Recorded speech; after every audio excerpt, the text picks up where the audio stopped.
Setelah Duryodhana gagal menjalin kerjasama dengan Jarasandha, karena Raja Magadha itu telah berhasil dibunuh oleh Bima, maka Raja Anggakarna pun kembali untuk menemui istrinya Rusali. Karna berkata, "Saat aku memutuskan untuk menjadi raja lagi, aku hanya punya satu tanggung jawab untuk dilakukan, di mana tanggung jawab itu demi membantu temanku mempersiapkan jalannya, dan akan ada pengorbanan yang dibutuhkan dariku."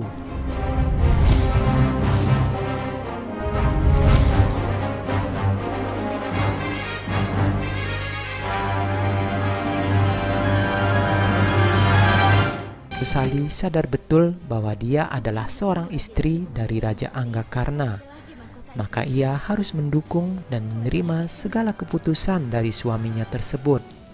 Raja Anggakarna pun memberikan kebebasan kepada Rusali dengan mengatakan bahwa jika istrinya itu tidak betah tinggal di kerajaan, maka dia boleh tinggal di rumah bersama kedua orang tuanya. Karna pun pergi meninggalkan Rusali, dan ia teringat dengan masa lalunya bahwa setiap dia meninggalkan rumahnya tersebut dengan memakai mahkota di kepalanya, maka dia akan merasa ada sesuatu yang berharga hilang dari kehidupannya.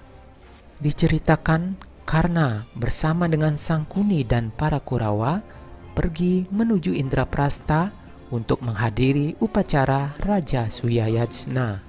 Mereka merasa kebingungan dengan ilusi yang menyelimuti kerajaan Indraprastha. Beruntunglah seekor kupu-kupu muncul untuk menunjukkan jalan bagi mereka menuju ke depan pintu gerbang kerajaan para Pandawa. Mereka begitu takjub melihat keindahan dan kemegahan bangunan istana kerajaan Indraprastha. Timbul rasa iri dalam hati Duryodhana melihat kemakmuran yang telah dicapai oleh para Pandawa dalam waktu singkat. Sangkuni pun berusaha menghibur keponakannya dengan mengatakan bahwa dia harus bersabar dan tidak lama lagi semua yang dilihatnya itu akan menjadi miliknya. Mereka bertemu dengan Pangeran Sisupala dari Chedi.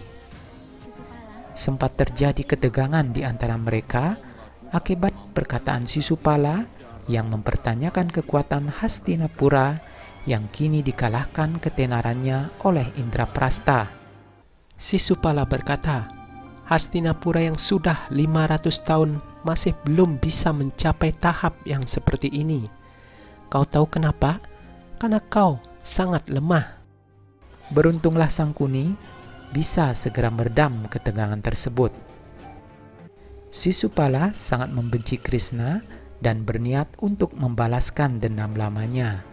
Dan akhirnya mereka sepakat bekerja sama untuk menggagalkan jalannya upacara Raja Suyayasna. Tak kalah mengherankan, sesampainya di dalam istana, para Kurawa tidak melihat satupun kehadiran para raja dari kerajaan lain sebagaimana sebuah perayaan upacara besar yang sedang berlangsung. Pangeran Sisupala yang terlebih dahulu masuk ke tirai ilusi bertemu dengan Basudewa Krishna. Mereka membicarakan tentang masa lalu di mana Krishna telah berjanji kepada ibu dari Sisupala bahwa dirinya akan memaafkan 100 kali perbuatan salah yang dilakukan Pangeran Sisupala. Namun Basudewa juga mengingatkan bahwa perhitungan seseorang bisa saja salah karena pikirannya telah dipengaruhi oleh rasa egoismenya sendiri. Krishna berkata, "Meskipun kau tahu bahwa itu adalah tindakan yang salah, kenapa kau lakukan, saudaraku? Bagaimana nanti setelah kau lupa menghitung tindakanmu yang salah? Hanya karena batasannya sampai 100, memaksanya sampai ke 99, itu tidaklah benar, saudaraku." Akhirnya rombongan Duryodhana tiba juga di tempat upacara. Dia menyinggung masa lalu Sisupala, di mana saat kelahirannya terdahulu, kekuatannya telah dihilangkan oleh Krishna. Hal inilah yang membuat Sisupala sangat membenci Krishna. Ia pun merencanakan sesuatu untuk menggagalkan jalannya Raja Suyayasna dengan cara apapun.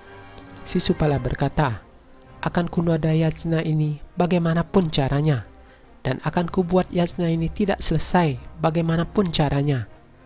Krishna akan menyesal nanti. Nah, apakah rencana Sisupala tersebut akan berhasil?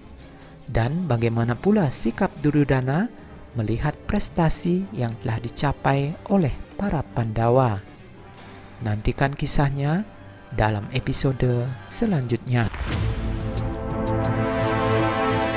Silakan juga tonton koleksi video di channel ini.